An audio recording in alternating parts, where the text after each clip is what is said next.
Can we believe Luke's account concerning the census that occurred at the time of Jesus' birth? This is the question that we seek to answer today as we continue our verse-by-verse study of the book of Luke on Walking Through the Bible. The glory of his cross. If you have a Bible with you, turn to Luke chapter 2. We're going to be reading from verses 1 to 7. If you don't have a Bible, don't worry. Just follow along with us on the screen. The version that we'll be reading from is the New King James Version. So, Luke chapter 2, beginning at verse 1. And it came to pass in those days that a decree went out from Caesar Augustus that all the world should be registered. This census first took place while Quirinius was governing Syria. So all went to be registered, everyone to his own city. Joseph also went up from Galilee, out of the city of Nazareth into Judea, to the city of David, which is called Bethlehem, because he was of the house and lineage of David, to be registered with Mary, his betrothed wife, who was with child. So it was that while they were there, the days were completed for her to be delivered. And she brought forth her firstborn son, and wrapped him in swaddling clothes, and laid him in a manger, because there was no room for them in the inn. In chapter 1 of Luke, we had relayed to us accounts that had not been relayed to us in the other Gospels we studied thus far.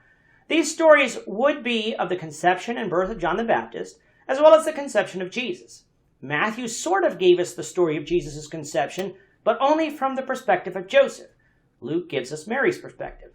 Having given us the birth of John the Baptist, Luke turns to the birth of Jesus, which means that we skip ahead 6 months from the time of the birth of John.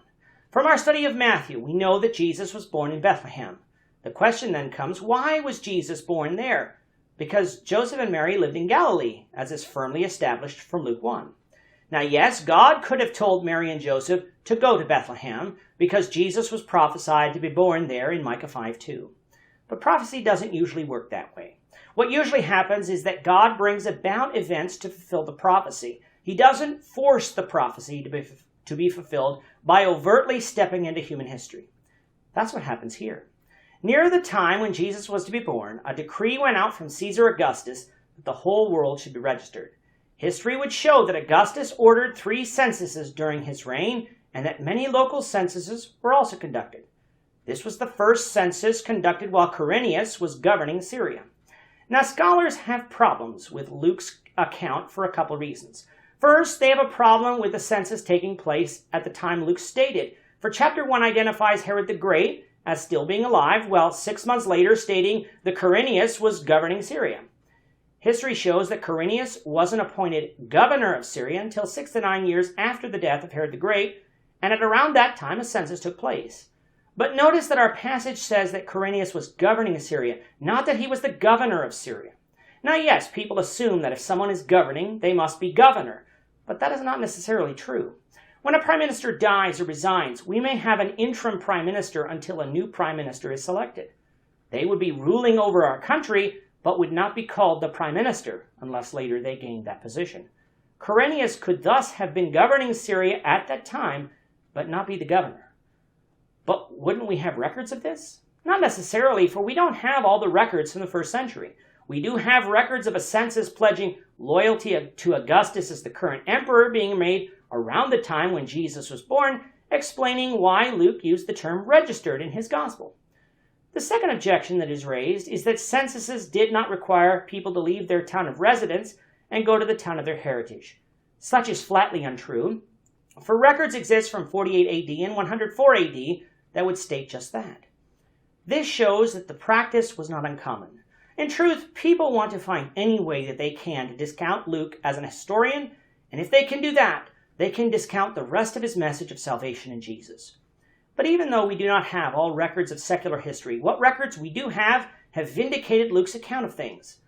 But I'd like to make another point in defense of Luke's gospel, and that is that the enemies of Jesus, who tried in other ways to discredit the entire faith, did not identify this supposed glaring error of history as an error.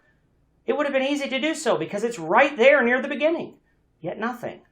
Who then are we to say that such is an error simply because we don't have outside records to verify it? Luke's gospel is a record of this event, so let's trust it as such, for he lived during that time while we're 2,000 years removed from then. So coming back to Luke 2 now, with this census requiring that they return to the town of their lineage for Joseph, that meant Bethlehem, the city of David, he and Mary, his betrothed wife, left Nazareth and came to Bethlehem. I might note that here in Luke 2, Mary is still being referred to as Joseph's betrothed wife. Why do I bring this up? Because Matthew 1 makes it clear that after Joseph heard from the angel what had happened, that he took Mary as his wife, but that he did not know her, that is, did not have sex with her, until after Jesus was born. That last part in Matthew 1 explains why Mary was still being referred to as betrothed to Joseph. The betrothal period was over once the bridegroom came to collect his bride, and they consummated the marriage by engaging in sex. Until that point, they were betrothed. So having arrived in Bethlehem, the time came for Mary to give birth. Because there was no room in any of the guest quarters in people's houses, Mary and Joseph were confined to the quarters for the animals. While this would not be ideal, let's remember there would be many people coming to Bethlehem for this census, and so guest rooms would fill up. When the wise men came, though, which would be sometime later, they would find Mary and Joseph and Jesus in a house, showing us that Mary and Joseph's quarters here with the animals was temporary. When Jesus was born, Mary wrapped him in swaddling clothes and laid him in a manger to sleep. We'll continue with the story, the Lord willing, in the next episode. With that, our time is up for today. The Lord willing, we hope you'll join us for tomorrow's discussion of Luke chapter 2, verses 8 to 20, as we continue our walk through the Bible, one verse at a time. Thank you for watching today's episode. We hope that you found it edifying and ask that you not only subscribe to our channel and podcast, but that you like and share this episode among your friends, so that the saving gospel of Jesus Christ can go out to the whole world.